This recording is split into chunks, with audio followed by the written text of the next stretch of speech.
Salut les zouz. Je vous retrouve aujourd'hui pour une nouvelle vidéo qui va parler d'une série que je vous conseille absolument. C'est un petit peu le but de ma chaîne, donc il fallait bien qu'à un moment ou à un autre je commence. Et bien voilà, pour une deuxième vidéo j'ai décidé de vous conseiller une série, mais pas de n'importe quelle façon. Je me suis dit en fait, au lieu de vous conseiller une série en vous listant les points forts de la série en question, genre du style il faut absolument que tu regardes cette série parce qu'il y a ça qui est super, c'est pas très original. Et donc en me creusant un petit peu la tête, je me suis dit ce serait bien en fait de vous lire une critique négative sur la série que je vous conseille. En fait je trouve ça assez intéressant de vous lire une critique qui est à l'opposé de mon point de vue. Comme ça au moins vous avez deux points de vue totalement différents, donc un point de vue très négatif et un point de vue très positif, donc la mienne, parce que je vous conseille la série en question. Je sais pas trop si c'est clair, mais de toute façon en regardant la vidéo vous allez vite comprendre ce que je veux dire. Si vous avez regardé la première vidéo sur ma chaîne, vous savez que je suis un grand fan des séries Netflix, que je les adore. Et donc quand ils ont annoncé cet été qu'une nouvelle série allait traiter sur l'horreur et aussi un petit peu sur la science-fiction, enfin un petit peu, beaucoup. Le côté horreur m'a très vite intéressé parce que je suis un grand fan de tout ce qui touche à l'horreur. Dès que t'as un film d'horreur, tu peux être sûr et certain que je vais tout de suite m'y intéresser parce que je suis maso et je kiffe me faire peur. Donc j'ai un petit peu peur quand Netflix a annoncé la série en question. Je me suis dit, c'est qui tout doux. Soit c'est super bien, ou soit c'est nul à chier. Je savais très bien que quoi qu'il arrive, ça allait me plaire et que ça allait être un chef-d'œuvre. Et j'ai eu raison parce que Stranger Things, c'est vraiment une putain de série que je vous conseille. Oui toi, je te conseille Stranger Things. T'aimes mon accent anglais, ma gueule. Donc de quoi parle Stranger Things? C'est une série originale Netflix sortie cet été, créée par les frères Duffer. Elle est composée de 8 épisodes qui durent environ 1 heure. Et la série nous plonge dans les années 80, plus précisément en 1983, dans la ville d'Hawkins. Et en gros ça met en scène 4 gosses de 10 ans qui sont un petit peu geeks, qui sont tous les 4 meilleurs amis, mais dont leur groupe se trouve chamboulé puisque l'un d'eux disparaît mystérieusement à cause d'une étrange créature. À ce moment-là, tout le monde se met à chercher et ses 3 meilleurs amis partent aussi à la recherche de leur meilleur ami. C'est en essayant de le trouver qu'ils tombent sur une fille de leur âge qui s'appelle Eleven et qui est assez étrange puisqu'elle a des super pouvoirs. À ce moment-là de la série, on se pose plusieurs questions.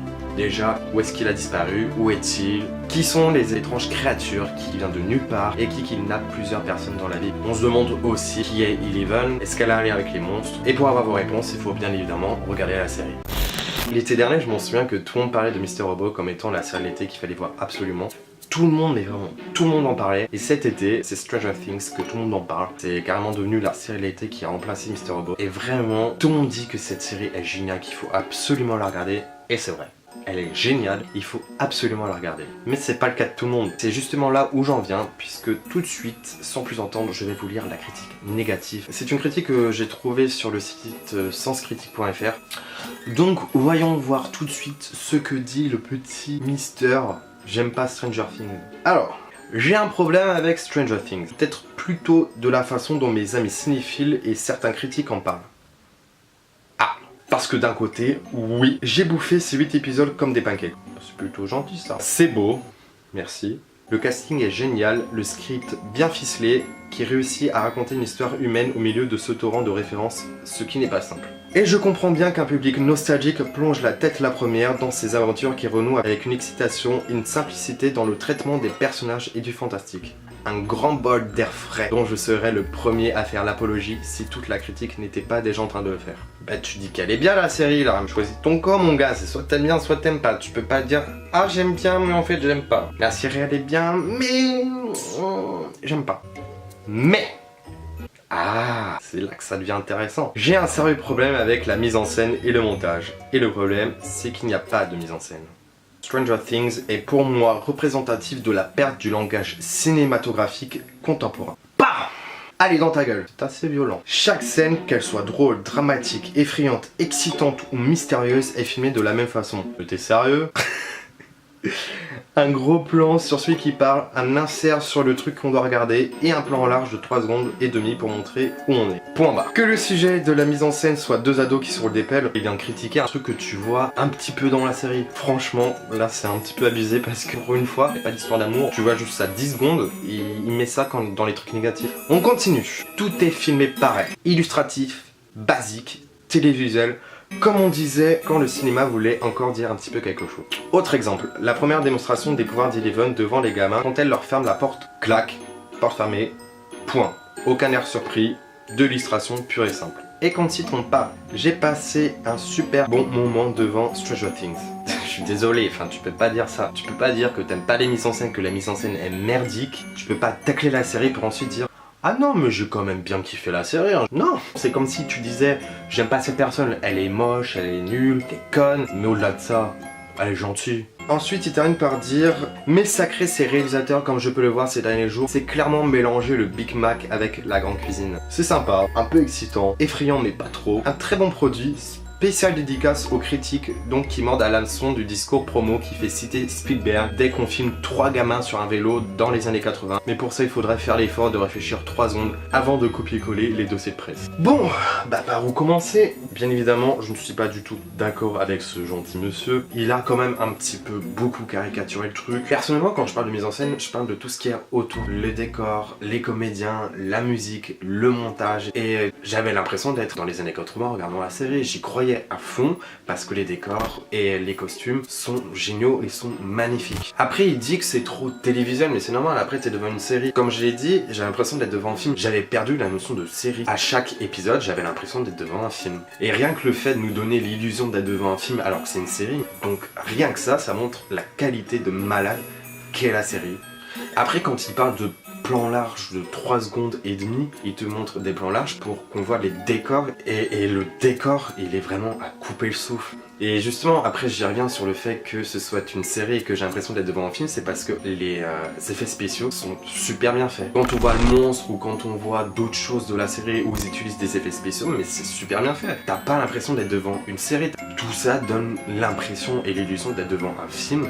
Et ça montre la qualité de la série. Après il dit qu'il n'y a pas de montage et que le montage est mal fait. Quand il parle par exemple de plans d'ensemble sur des décors etc, sur des paysages, c'est justement parce que rien n'est laissé au hasard dans la série et que tout est pensé et réfléchi. Il te montre pas un paysage pour rien, c'est justement parce que ce paysage et cet endroit là va être important plus tard dans la série. S'il pense que le montage est mal travaillé et qu'il est mal fait, c'est qu'il a peut-être pas compris la série. Parce que tout ce qu'il montre en fait plus tard dans la série, tu vas être sûr et certain que ce sera important et qu'en fait ça va avoir un enjeu capital dans la série, dans le scénario et dans l'intrigue. Tiens, et après on va parler justement des acteurs. Il dit que les acteurs sont dans l'illustration, qui n'ont aucune réaction. Il y a vraiment un truc que j'ai envie de souligner dans la série, c'est que justement ça met en avant des enfants. Et généralement quand tu regardes des séries où il y a des enfants, les enfants jouent pas trop bien. Alors que là dans la série, les gosses, mais ils sont au-dessus. Ils ont un jeu d'acteur de malade. Enfin j'étais sur le cul pendant toute la série parce que je voyais des gosses jouer encore mieux que des comédiens de 40 ans. Après là je parle des gosses, mais le casting est très bien choisi. Tout le monde joue super bien. Ensuite il conclut sa critique en faisant référence à Spielberg. Dans la série il n'est pas question d'être le nouveau Spielberg ou le nouveau Carpenter, il est juste question de référence, de clin d'œil. Dommage que les frères Dufay ont voulu faire ces deux réalisateurs qu'ils adorent. Et là dans la critique il a pas fait la différence entre les deux, il a juste dit bah que n'est pas Spielberg qui veut ou n'est pas Carpenter qui veut, mais c'est pas question de ça, c'est juste question d'hommage et de référence. Et tous les clins d'œil qu'ils ont voulu faire à ces réalisateurs eux-mêmes au film des années 80 etc. Et c'est vrai que c'est super bien fait.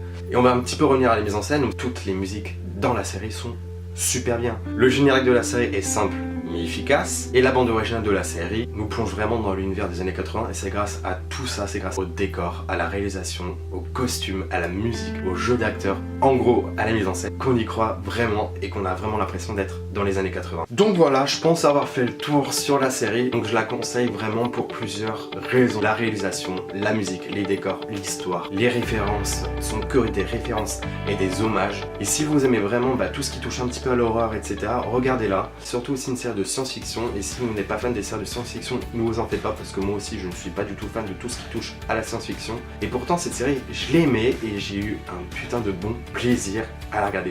J'avais l'impression de manger des pancakes, pour vous le dire. Intéressez-vous à cette série parce qu'elle vaut vraiment le détour. Si jamais vous avez des questions sur la série, n'hésitez pas à me le dire dans les commentaires. À la prochaine pour une nouvelle vidéo avec la bonne humeur, la joie et toujours le sourire, c'est très important. Et sur ce, restez connectés.